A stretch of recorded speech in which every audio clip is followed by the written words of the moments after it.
Exactly ये इसकी भांजी लगती है, मतलब सेकंड कजिन के रूप में भांजी लगती है रिलेशन। 2 अप्रैल सुबह करीब 9 बजे एक पन्नी बिनने वाले व्यक्ति को हाईवे किनारे झाड़ियों के पास खून से लथपथ पड़ी एक लाश दिखी। लाश को देख घबराया व्यक्ति गांव वालों को बताता है तो गांव में हड़कंप मच जाता है।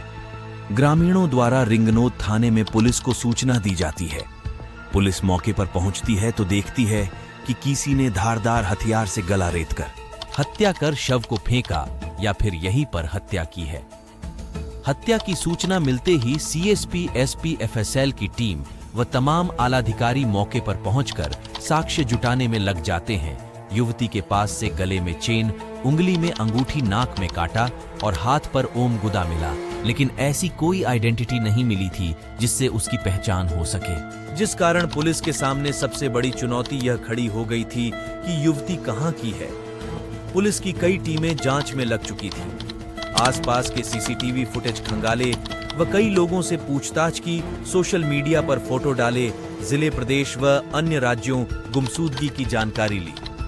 घटना स्थल पर दोबारा पहुंचे कि कहीं से कुछ सुराग मिल जाए, लेकिन कुछ नहीं मिला। 4 दिन तक पुलिस यह पता नहीं कर पाई थी कि युवती आखिर है कहां की। पुलिस के हाथ खाली ही थे। जब तक युवती का पता नहीं लग जाता तब तक हत्यारों के पास पहुंच पाना पुलिस के लिए काफी मुश्किल था। तभी शनिवार को रतलाम आईए थाने पर कुछ लोग आते हैं और कहते कि हम खाचरोद के पास गांव नरेडी बैरा के रहने वाले हैं।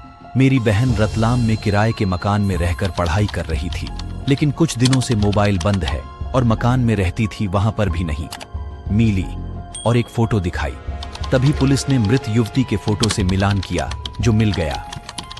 इसके बाद परिजन को हाईवे किनारे मृत मिली युवती की जानकारी दी, फोटो और अन्य निशानी दिखाई तो उन्होंने शिनाख्त सविता के रूप में की। जांच अधिकारी रिंगनोद थाना प्रभारी बीआर डावरे रतलाम पहुंचे। पहचान कंफर्म होने के बाद परिजन की मांग पर एसडीएम राधा महंत के समक्ष शव सुपुर्दंगी की अर्जी दी। एसडीएम ने नायब तहसीलदार वैभव जैन को नियुक्त किया, जिनकी मौजूदगी में पुलिस ने जावरा आनंदी हनुमान मुक्तिधाम परिसर में दफनाए सविता के शव को खोद कर निकाला और परिवार को सुपुर्द किया। शव पुराना होकर डिकम्पोज होने लगा था, इसीलिए परिजन ने जावरा में ही अंतिम संस्कार कर दिया था। वहीं शिनाख्ती के बाद पुलिस को हत्या के आरोपी को पकड़ना था, इसलिए पुलिस ने कोचिंग से लेकर किराए के घर वाले रूट के सारे सीसीटीवी फुटेज खंगालना शुरू कर दिया था। परिजन दोस्तों व कोचिंग संचालक शिक्षकों के कॉल रिकॉर्ड खंगाले जा रहे थे। तभी पुलिस के हाथ कुछ अहम सुराग मिले और आरोपी पुलिस के गिरफ्त में आ गए। एक पुरानी कहावत है कि कानून के हाथ लंबे होते हैं। अपराध करने वाला अपराधी कितना ही शातिर क्यों न हो, वह कानून की पकड़ से बच नहीं सकता है।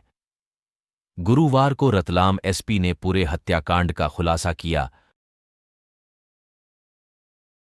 एक लाश हमें रिंगनोद थाना क्षेत्र अंतर्गत मिली थी, जिसके अंदर एक लड़की की लाश थी। उसके जो है वो कपड़े नहीं थे, उसका गला काट के उसको जो है वो एक जंगल में फेंक दिया था। अज्ञात में 302 का मामला पंजीबद्ध करने के बाद में पुलिस इन्वेस्टिगेशन स्टार्ट हुई। इसके अंदर हमारी टीम ने जो है वो अगले लगातार 2 से 3 दिन तक जो है वो पूरी टीम उसमें इन्वेस्टिगेट, जितनी भी गुमशुदगियाँ थी आसपास की रतलाम और रतलाम के आसपास के जिलों की, इवन गुजरात और जो भी पॉसिबल प्रतापगढ़ और राजस्थान के जिले हैं, उनकी सभी गुमशुदगियाँ डाउनलोड करके हर एक उस व्यक्ति से कांटेक्ट किया गया। उसके जो माता पिता है उनको फोटोग्राफ भेजे गए और प्रयास किया गया कि वो आइडेंटिफाई हो जाए। जब वो उसके बाद में फिर अगले 3 से 4 दिन के बाद में जब आईए रतलाम थाना क्षेत्र अंतर्गत एक गुमशुदगी आई, जिसके अंदर ये बताया गया कि लड़की जो है वो यहाँ पे पढ़ने के लिए आई थी और पिछले 3-4 दिन से उससे संपर्क नहीं हो पा रहा है और उसकी गुमशुदगी कायम करने के लिए वो आए हुए हैं। जैसे उसका फोटोग्राफ देखा गया तो उसमें जब वो मिलान योग्य पाया गया तो तत्काल उसकी माता को जो है वो मृतिका का फोटो दिखाया गया।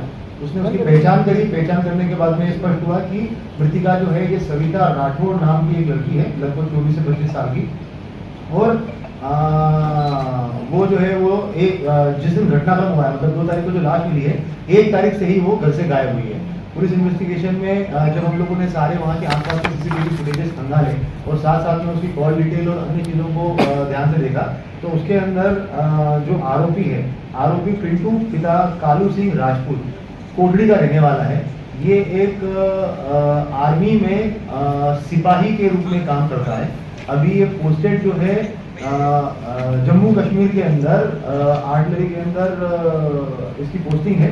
वहाँ पे ये द्रास में पोस्टेड था।